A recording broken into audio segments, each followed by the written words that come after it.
Welcome everyone to the Hell of the North, Paris-Roubaix.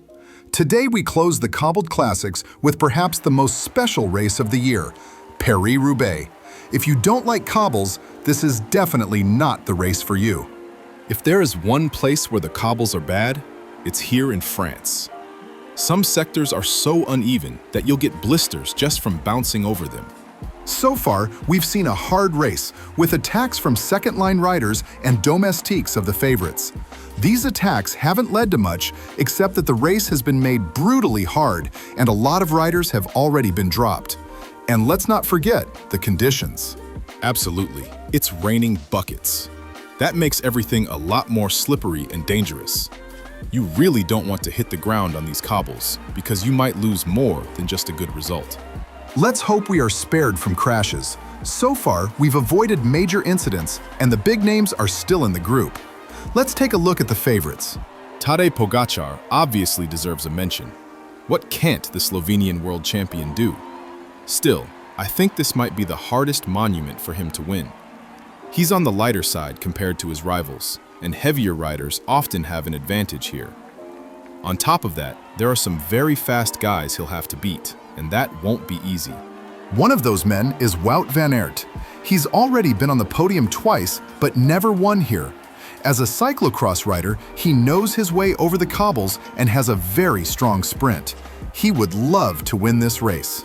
Mads Pedersen has similar qualities to Van Aert, a massive engine and very fast in a sprint.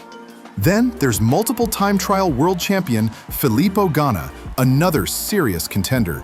He has prepared specifically for this race, and if he goes, you'd better watch out. If anyone can pull off a solo, it's Ganna. And of course, Mathieu van der Poel is here again. He's won the last 3 editions and would love to make it 4 in a row. The greatest cyclocross rider of all time has a technique that simply can't be matched. We're watching you, Mathieu. Have you noticed Pogačar sitting a bit further back in the group? His posture looks a bit tense. It doesn't look like he's riding with much reserve. Is Pogi only human after all? He wants to win all the monuments, and with his age, he'll get more chances. But don't underestimate how hard that is. Some riders thought the same and never got into a good position again. And we're not talking about just anyone here. We're talking about Pogačar. Attack by Mathieu van der Poel. He thinks the pace is too slow and wants to create separation. And there is a response. Garcia, Matthews, Ganna, and Wout van Aert are sharp and move with him. Behind them, a small gap opens with the rest of the group. Don't forget Mads Pedersen either. In the second group, it's Niels Poliet trying to bring the rest back. Interesting first move by van der Poel. The gap isn't completely closed yet, but it's not huge. With a good effort, it can be bridged. Another cobbled sector done, and the next one is already coming up. We still have 13 riders who can truly believe in their chances. 6 in the first group, 7 in the second. Among the chasers, Poliet is working hard for his leader. Pogačar wasn't able to follow van der Poel's acceleration. Everything is back together again. The pace of the van der Poel group dropped a bit, allowing the others to return. This gives riders a chance to catch their breath and recharge for the next cobbled sector. Recovery is for the asphalt. On the cobbles, you just have to blast over them.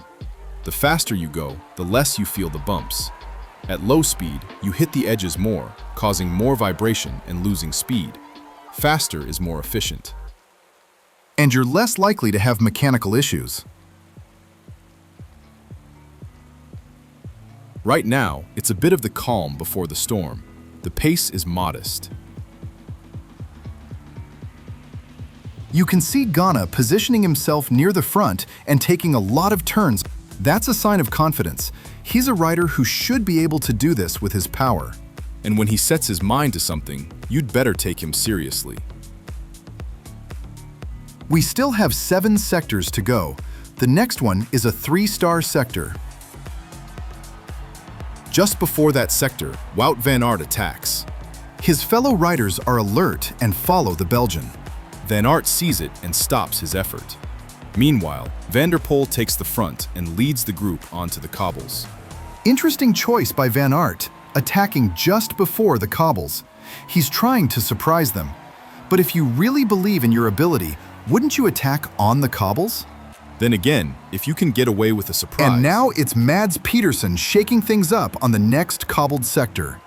Wow, this is fast. They can barely hold his wheel. Garcia, in second position, is almost calling for his mother. Pedersen shows he's in great form today. We're heading for two very tough sectors. Confins en Pavel, 4 stars. Ghana goes! At the moment everything slows down, the Italian sees his chance and attacks. He opens a gap. It's all or nothing, Filippo. Show us those time trial skills. On Confins en Pavel, the chasers are also flying. This is far from over. Pollitt sets the pace, but he doesn't realize Pogacar is cracking. Tadej Pogacar is dropped. You're seeing it right. Today is not his day. His own teammate rides him off the wheel. On Carrefour de l'Arbre, Mads Pedersen closes the gap to Ghana in one go. He won't let this happen. He smells his chance. Pogacar is still fighting, but if they don't slow down, he's not coming back. The pace is extremely high on Carrefour de l'Arbre. Wout van Aert is dropped as well. We have 4 riders at the front now. Mads Pedersen, Tiesj Benoot, Filippo Ganna, and 3-time winner Mathieu van der Poel. The pace drops significantly now. That gives opportunities to the chasers. Here comes Pollitt and Van Aert again. Don't write them off. The hardest sectors are behind us. Garcia is still there for Movistar. Nice to see the Spaniards still in contention for top honors. Ganna attacks again, on the asphalt once more, and again, nobody follows. Well spotted, Ganna. Now it's all hands on deck to stop the Italian. Benoot makes sure Ganna doesn't get too much space. Ganna goes into his trademark TT position and finds a good rhythm. But Benoot isn't much slower. He's dragging everyone along.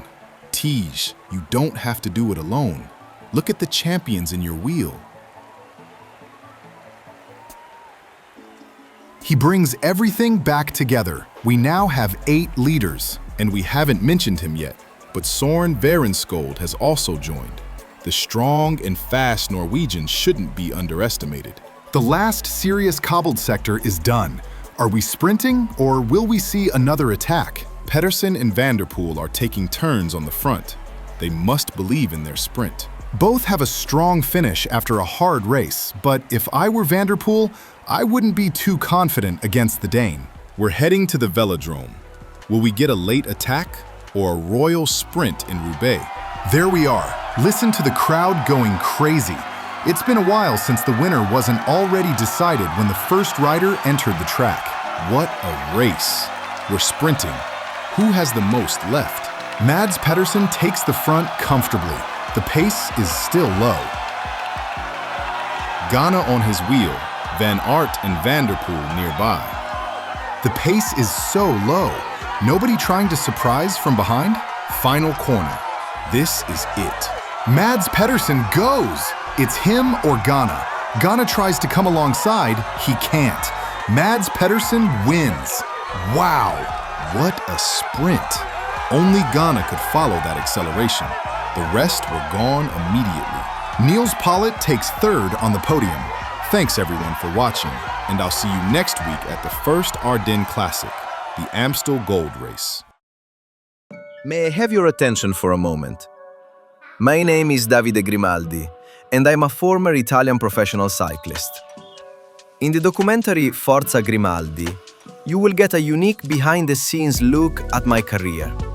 From the very beginning to the final moments, documentary makers followed me closely. Every Wednesday at 5 p.m., a new episode will be released. I hope to see you there.